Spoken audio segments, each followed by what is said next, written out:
Yun. Dito na naman tayo. Ayan o. Maulang umaga. Yan, di naman tayo nakapagpukol. Sama ng weather. Kakakit ko lang din sa ating baratang kulungan. Ayan o.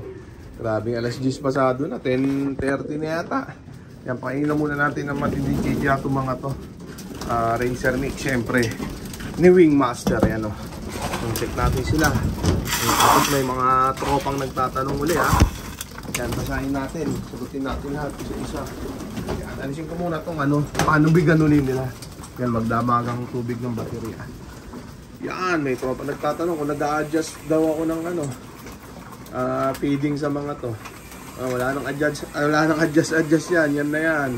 Yung Racer Mix Wingmaster na dinagdagan ko ng konting mani tsaka konting sap at redstone. Yan na yan, hanggang dulo ng karera. Pag uwi galing karera, yan pa rin. Yan na yun. Wala nang galaw-galaw yan. Yan ha. Dyan na sila sanay.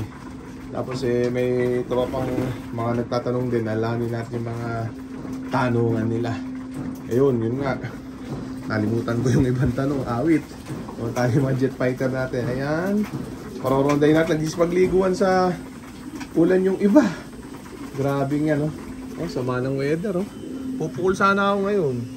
Yan, pagising-gising ako ng umaga, check ko yung bintana kung gaganda yung panahon. Wala, ayaw talaga. Hanggang ito na nga, masaklap, pumulan na. Ayan. Bukas tatansyahin uli natin yung weather. Medyo matagal-tagal na pahinga nitong mga ire. Ayan ubusin lang muna natin yung chicha nila. Tapos paparondahin na natin yung mga yan. Ang daming tanong, nalimutan ko. Dapat pala nililista ko sa papel. Ayan sayang, isa lang yung nasagot ko, yung about sa mixture. Ayan, kung ginagalaw ko ba daw ito, binabago pa, hindi na syempre. Ayan, mag-comment lang kayo ulit ng mga tanong nyo. Sasagutin natin lahat yan. Ayan grabe. Simut, sarap. Magdamagang ebak nila. Ayan Ayan. Grabe, isa pa tanong. Ayan, naalala ko na. Hanggang ilang taon daw pwedeng ikarera ang isang panlaban na kalapati. Ayan, sa Europe, tropa, ang sabi nila, pagkakaalam ko, hanggang 20 years old na ikakarera nila sa Europe. Dito, wala nang nakakagawa siguro nun. Dahil dito, ubos kong ubos ang ibon dito. Young bird pa lang, ubos na. Tapos yung mga matitira na finisher, nilalaban ng old bird, sunod na taon. Yun, ubos uli. Ayan, madalang yung kilala ko na taon-taon, yun at yun ang ibon ng nilalaro ng old bird. Yan, dito kasi mas focus tayo sa young bird race. Yan, sa Europe kasi mas focus yata dun sa old bird tsaka dito ibang style ng karera natin. Taon-taon yan bago ng bago talaga ang ibon. Tsaka knockout system tayo, super set ang labanan. Doon sa kanila pagka nilalaro mo ang ibon, pwede yatang ipahinga yung ibon pag nag-off. Tapos pag nag-pick, saka lang ilo-load. Yan, ganun sa ibang bansa. Parang mas focus sila sa mga per lap. Dito hindi nagpo-focus sa per lap din Talagang knockout system dapat. Kailangan yung buong season ng karera makakargahan ng mga ibon. Ayan Yan, para makakampleto nila yung race nila. Para magkaroon sila ng sari-sariling record. So matotal, mas mahirap yung pinagdadaanan ng ibon dito na karera. Tuloy mo, walang pass-pass. Kahit na alanganin na yung kondisyon ng ibon, kailangan i-load kasi manghihinayang ka kasi live pagka live, di ba? Kasi once na mabutasan ng isa yan, wala na. Laglag na sa partiyan, sa knockout system, sa super set.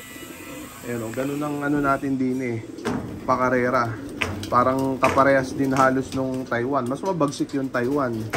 Kasi dun kahit full clocking ang ibon mo, kung labas naman sa top 20 overall, wala kang pe-premiuhin. Ayan dito kahit lampas sa 20 ang nag-complete clocking, pasok yun. Basta complete clocking, paparte ibon mo. Ayan, okay na. Masama sa yung mga jet fighter natin. Yan sila. Check natin sila.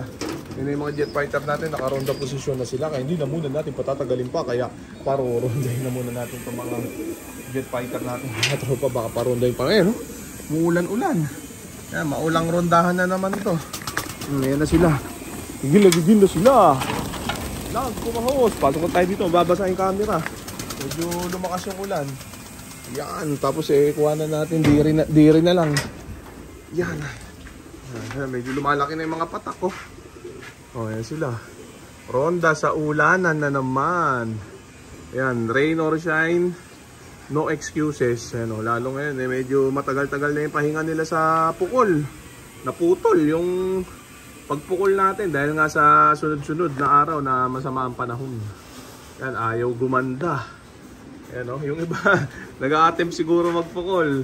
Malamang sa malamang, nakakancel yung pukol nila, binabalik nila ibon. Kasi nga, madaling araw sila umaalis. Yun ang ayoko, yun ang mali. Hindi sa, para sa akin, mali talaga. Pero yun mo, babiyahe ka ng alas 4, alas 5. Kasi nahabol nga nila, alas 7 bitaw. Tapos ang weather, bubungad sa inyo, ganito sa release site. Hindi mo kasi malalaman kasi madaling araw ka aalis Hindi mo pa tukoy ang panahon nun. Di ba? Hindi kaya pagka yung style ko na naalis ako alas 9 ng umaga. Kitang-kita mo talaga yung panahon, di ba? Kaya hindi na lang ako bumabiyahe, hindi sayang yung biyahe ko. Kaya para sa akin na, yun ang tama. Tapos ang release nun alas 11 ng umaga. Pag sa self-training yan tsaka malalapit lang naman yung pinupukulan ko, sagad na dyan Pagsanan, Laguna. Yan. Pero siguro, siyempre, kung mag-self-training ka na malayo, mga Quezon parte na, kailangan mo talagang obligado kang umalis doon na madaling araw. Diba? Para medyo maaga-aga mo i-release. Kaya lang, kailangan ma-champion mo na maganda ang panahon nun. Ang problema, ayun sila, taas Ang problema, pagka ganitong panahon yung bumungungad sa'yo, awit yun, sayang ang biyahe. Yung iba, sinusugal na lang i-release. Pagka ganyan, tinatamad ng ibalik ang ibon. Kaya ang resulta, yung isang taong pinaghirapan nila, naubos ng isang bitawan lang, naisugal. Ayan yan, sana maintindihan ng mga tropa natin, ma-analyze nila, ma-analysan nila yung ganong mga senaryo. Ako ito, Petix mode muna, Ronda mode only, pagka ganito. Ayan, simple sistema. Mag-comment lang kayo tuldukin na. Ayan sila, hagip ng 30-10 natin na camera. Diba? Steady pulso lang tayo dito hanggat hindi gumaganda ang weather wala munang pukol. Tsagayin natin, mahaba pa naman yung yung panahon. Yung oras natin para sa pukol-pukol na yan. At least nakadalawang pukol na to mga to, may hala-hala na to mga to. Yan, susundot-sundutan na lang natin yan ng pagsanhan. Tapos plano ko pang Muntinlupa at saka Kalamba. Parang mga 5 pukol yung gagawin ko dito. Pero titingnan natin Okay na muna siguro yung mga tropa. So dito ko na muna tatapusin tong video na to. Shoutout sa may hinang nila lang. Okay na